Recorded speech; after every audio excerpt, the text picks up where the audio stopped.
Empire magazine recently had an exclusive interview with Avatar producer Jon Landau to talk about what we can expect from Avatar 3. Avatar Theory here, hope you're doing well and having a fantastic day, and a link to this article is in the description below. And being a member of Empire Online, I was able to read this article as it is currently behind a member's paywall. Now I'm not going to read everything word for word, just more the important parts. So if you do want to read the article on yourself and become a member of Empire Online, then just look at the link in the description below. It is important to note that this article does dive into heavy spoilers for Avatar: The Way of Water, so if you've not yet seen the sequel, then do click away now. The article goes, quote, "Overhanging the family is the death of the Sully's eldest son, Neytiri.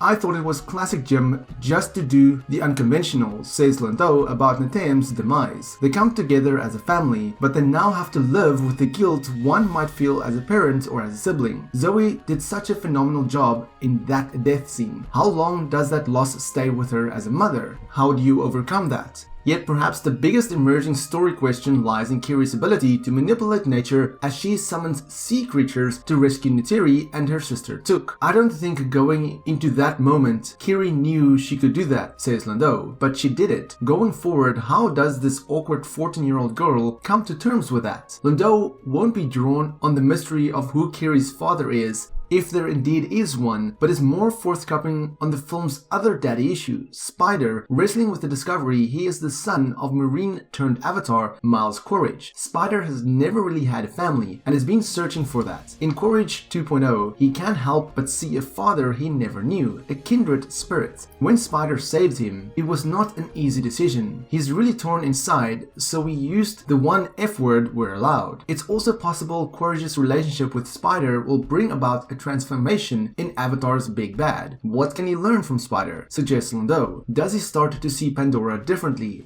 Jake certainly did. Expect Quaritch's employers, the RDA, led by Eddie Falco's General Ardmore, to continue making Pandora a new home for humanity. Way of Water was Quaritch's vendetta, but Ardmore's or the RDA's goal have not changed. And Brendan Cowell's already iconic oceanic hunter Mick Scoresby will return, despite losing an arm, to bark orders at minions. Happily, the heart-stealing Tulkun, Payakan, will remain a fixture. We view Payakan as a character, not just as a creature, says Landau. We will continue to explore his relationship with Loak. But just as Cameron and Landau are bringing characters, creatures, and tech from film to film, they're also introducing new locales and clans. In Part 3, we will meet the Ash People, an aggressive volcanic race of people led by Varang, played by Game of Thrones' Una Chaplin. Part 3 flips the script, presenting the Na'vi for the first time as antagonists, with the Sky People coached in a more positive light. For Landau, it goes further. There are good humans and there are bad humans. The same thing on the Na'vi side. But oftentimes, people don't see themselves as bad. What is the root cause of how they evolve into what we perceive as bad? Maybe there are other factors there that we're not aware of. After a big time jump in Avatar 4, the final film will come to Earth. The series' only previous glimpse of our planet has been in deleted scenes from the first film, presenting it as a stark dystopia. There's overpopulation and the depletion of our natural resources that make life harder, confirms Landau. But we don't want to paint a bleak picture for where our world is going. The films are also about the idea that we can change course, end quote. So there is quite a lot to dissect from this little bit of the article itself. The first thing that I speculated after watching the second movie is that Mick Scoresby, the oceanic hunter, did survive that incident with Payakan despite his arm being ripped off. So I can certainly expect him to have some sort of metal arm, maybe some sort of weapon or some sort of just something in his arm that he can use against Payakan or against the Tulkuns, perhaps even against the Na'vi. So it'll be interesting to see how his character comes back. But I do hope we see General Ardmore much more in the third movie than we did in the second movie. They also touch upon Quaritch, saying that he will have some sort of transformation, and quite a while ago I made a video stating that Quaritch might become essentially the hero of the story, not necessarily the main hero, but certainly change to become more of a neutral or more of a chaotic good kind of character in the movie, especially with his relationship of Spider. But what the standout part of this article is